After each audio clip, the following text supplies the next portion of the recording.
Hi guys, бичлэгтэй тавтай морил. Энэ удаагийн бичлэг маань шинэ сурвалж бичлэгүүдийн эхлэл болж байгаа. За энэ сурвалж бичлэгүүдээр би Японы бурхтын талаар товч тайлбарлан хүргэнэ. За хамгийн анхны бичлэгээр Изанаги болон Изанами бурхтын талаар ярина. Яагаад ч юм одоо энэ хоёр бурхны талаар сонсоогүй баг хүн байхгүй бах. За тэгээд энэ хоёр бурхны талаар юун дээр гардаг юм бэ гэхлээр Тенчи Гайбяку гэдэг судар байлээ. За энэ судар нь болохоор ямар утгатай юм бэ гэхлээр тэнгэр газрын эхлэл гэсэн нэртэй судар байгаа. За уг судрын маань хамгийн сүүлийн бүлэгт нь Изанаги болон Изанами бурхтын талаар хэрхэн Японы газар нутаг болон Японы бурхтыг төрүүлж бий болгож байгаа талаар гардаг.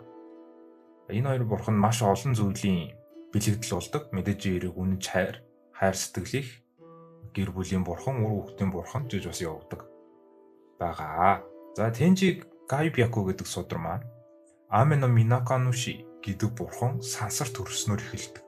За энэ Аме но Минакануши гэдэг бурхан маань Изанаги болон Изанами хоёрыг үүсгээд за дэлхий рүү Японы газар нутгийг үүсгэх даалгавар өгөөд явуулдаг. Изанаги, Изанами хоёр нь ах トゥ хоёр. Изанаги нь эрэгтэй, Изанами нь эмэгтэй. Тэгээ явандаа энэ хоёр маань бие биендээ дурлж гэр бүл болоод олон бурхан төрүүлдэг байгаа. За ингээд ярингууд надад хамгийн түрүүнд бодогдсон нь Zeus санаанд орсон. Zeus хорны bastard. Emotional damn it. За тэгвэл Изанаги бол тийм биш шүү. Шал өөр шүү заа юу. Балерин бодлохгүй шүү. За нуг хоёр маань Японы газар нутгийг үүсгэх тушаал аваад Тэнгэрийн гүүрэн дээрээс Амано Нубоко гэдэг шидэт чадаар далайн усыг хутгаад тэр хутгсан уснаас нь Оногоро гэдэг жижиг арал өссөн баг. Тэр жижиг арал дээр уг хоёр маань хурмаа хийгээд тэгээд хурмынхаа амлалтанд за Японы газар нутгийг үүсгэхээс гадна Японы энэ арал дээр амьдрах хүн амьтан бурхад бүгдийг нь үүсгэе гэж биеинд амлалт өгдөг. Энэ амлалтанд тач хүрдэг байгаа. За тэдний дундаас төрсэн хамгийн анхны бурхан нь Хируко гэдэг бурхан. Хируко гэдэг нь ямар утгатай вэ гэхэлэр төөнөр хорхоо гэсэн утгатай. Төөнөр хорхоон хүүхэд гэсэн үг. Яагаад ийм нэр өгсөн бэ гэхэлэр анхны төрсэн бурхан нь гар хөлгүй яг тийм төөнөр хорхоо шиг байсан. Яг нь уулгүй хэлэхэд уг хоёр маань ийм хүүхд төрүүлснээр жоохон гутраад голоод ус руу урсгаад аячдаг. Тэдний дундаас төрсэн дараагийн хүүхэд нь Авашима но Ками гэдэг хүүхэд төрсэн. За уг хүүхэд маань болохоор яг нэг усны юм бөмбөлөх шиг хүүхэд төрсэн. Тийм учраас бас л гологдоод ус руу урсгагдчихдаг. Изанами, Изанаги хоёр яагаад бидний хүүхэд ийм дутуу төрөөд байгаа юм бэ гэж шаналсандаа Аме но Минакануши болон Таками Мусуби гэд хоёр бурхантай очиж уулзаж шийдний зөвлөгөөг авахар явдаг. За уг хоёр бурханы зөвлөгөөнд болохоор эмэгтэй нь битгий эхэлж үг дуугараа. Эрэгтэй нь эхэлж үг дуугарах юм бол та хоёрын эрүүл саруул хүүхдүүд төрүүлж чадна гэж хэлдэг. За энэ зөвлөмжийг нь дагаад энэ хоёр маань хийсэн.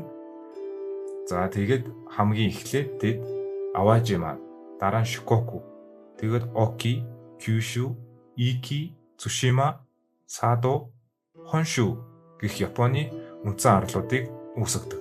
За дараа нь хэд хэдэн бурхан төрүүлсэн. Тэдний нэг нь далайн бурхан О Ватасу но Ками, уулын бурхан О Ямацу но Ками зэргийг төрүүлнэ. Тэгээд ерөөдөө бүх зүйл сайхан болж исэн.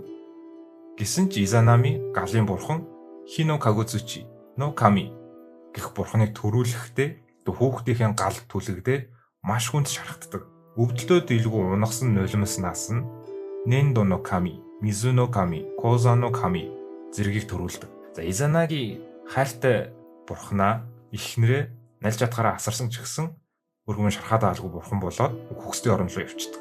За Изанаги болохоор хайртай өнгөөгөөр амьдрч чадахгүйгаа мэдээд хүүхдийн орны үүдэнд очиод Изанамиг дууддаг.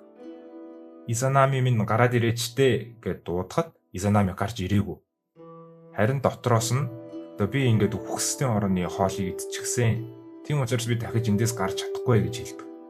Изанаги үнэхээр гашуудаж, ганцаардаж бүр тэсгийн аргагүй байсан учраас хүүхдийн орон руу явж ороод уулзъя гэж гуйдаг. Тэгтэл Изанами болохоор за чамтай уулзаж болж гинэ. Ярьж болж гинэ. Тэгэхээр чи миний нүрийг битгий хараарай гэж гуйдаг. Изанаги амлалдаг би чиний нүрийг харахгүй гэж амлаад эрхийг нь хүлээдэг Изанамиг. Изанами үнэхээр ирэхгүй удаад байсанд хүлээж тисэлгүй. Изанаги эргээ харсан чинь Изанами зогсож исэн. Гэхдээ урдны тэр сайхан үзэгсэлэн дүр төрхөөрөө биш ялзарч муудсан аимшигтай дүр төрхтэй болох зогсож исэн. Изанаги тэрийг нь хараад айсандаа зүхтдэг. Харин нөгөө тал Изанами өөрийнхөө тэр аимшигтай царайг хайртай хүндээ харуулсандаа ичээд ууралсандаа хөхстэй орны тэр шулмуудыг Изанагийн ардаас бариад эргээд явуулчихдаг. Изанаги чадхаараа зүхтаасан ч гэсэн тэр хөхстэй орны шулмууд гүйцэхдэх гэж байсан учраас хамгийн эхлээд үснийхээ гоёлыг аваа шидчихдэг. Үснийхэн гоёлыг аваа шидсэн чинь тэр нь тоорын мод болж хувираад маш олон тоор жимс гаргадаг. За тэрнийг нь харсан нөгөө шулмнууд чинь тоорыг нь идэж зогсоод тоорыг нь идэж дуустаа тэндэ байдیں۔ Хамгийн гол нь Изанаги амьдын ертөнц болон хөхсдийн ертөнцийн хоорондын дунд байх тэр завсрын ертөнц рүү гарчих юм бол ерөөдөө аврагдах гэдээс учраас тийшээ гүйсэн. Аль чадхаараа гүйсэн ч гэсэн дахиад гүйцэгдсэн. Төвөнгөд эцсийн арга гээд үсний самныхаа шүднүүдийг хуглаад хоошоогоо цацсан. Хоошоо шийдсэн самных нь шүднүүд ургахтаа юм зулцган хусмод болж хувирсан. Тэрийг нь харсан шулмнууд дахиад идээ зогсцсон. За яг энэ мөчийг нь дайлундуулаад Изанаги маань нөгөө тэр завсрын ертөнц рүү гарч чаддаг. За гараад хөхсдийн ертөнцийн хаалгыг нь чулуугаар дарчдаг. Харин чулуугаар дарсныг мэдсэн Изанами ирээд хайрт минь чи юунд намайг одоо ингэж ад үзэн байна? Яг ч намайг ингэж ингэвэ гэж гомдлдог. Тэгээ уурандаа болохоор чи надад ийм аимшигтай зүйл хийж байгаа юм бол би өдөр болгон 1000 хүн хороох болно гэж ерөөдөө хараадаг. Тэгсэн чи өөдөөс нь Изанаги чи өдөрт 1000 хүн хороох юм бол би өдөрт 1500 хүн хийнэ гэж цугтаачдаг. За хөхсдийн ертөнцөөс амьдын ертөнцөөс гарч ирээд хөхсдийн ертөнцөөс тэр биедээ шингээсэн бузар муу мухайг ариусгах зан үйл хийсэн. За тэр зан үйлийг хийхэд нь зүүн нүднээс нь Аматерасу, баруун нүднээс нь Цукиёми, хамарнаас нь Сусано гэдэг 3 бурхан төрдөг. За энэ 3 бурханд Тэнгэрийн орон, шүн, за тэгээд далаа тэнгисийг тэр чигтэн захируулахаар тус бүртэн өгдөг. За энэ 3 бурхан үүсгэдэд зэрэгцээд Японы бурхтын түүх дараагийн шин шатанд ордог. Изанаги бурхан нь өөрөө худлаа 8 хайр дурлал үр хүүхдийн бурхан гэгдэг. Изанаги бурханыг тахидаг сумд аавтайгаа зүг очивол эцэг үрийн холбоо нэгт холбогддог гэдгээ. Хөхсдийн ертөнцөөс гарч ирээд тэр ариусгах зам үйл хийсэн цөөрөм нь яг Японд байдсан байлээ. Тэр цөөрөм нь болохоор Мисоги гэж нэрлэдэг. Тэр Мисоги гэдэг цөөрөм нь болохоор Аматерасу, Цукиёми, Сусано гэдэг бурхтын бас төв мэндэлсэн газар байдаг. Тэгэхээр Японд аялахаар ирэх юм бол заавалчгүй энэ нуурыг нь хайлж очиод олчж үзээрэй. За Изанаги бурхан хэлэхдээ өдөр хоногуд жаргалтай бус амьдралын утга учир төөрч бодилсон үедээ ямар нэгэн зүйлийг хийж бүтээж байгаарай. Хэрв тэгвэл сайн сайхан бүхэн амьдралд чинь ирэх билээ. Хийж бүтээх гэдэг хүмүүний дотор байх бурханлаг хүч юм шүү гэж хэлсэн байдсан байна.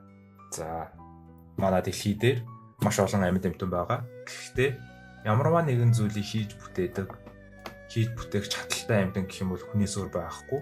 Тийм учраас энэ утгаараа магадгүй бурхан гэж байдаг бол хүмүүс бид ямарваа нэгэн зүйлийг эвлж чимэглэх биш, хийж бүтээж эхэлсэн цагтаа илүү бурхацтай төхөж очих юм болов уу гэж би ойлгосон.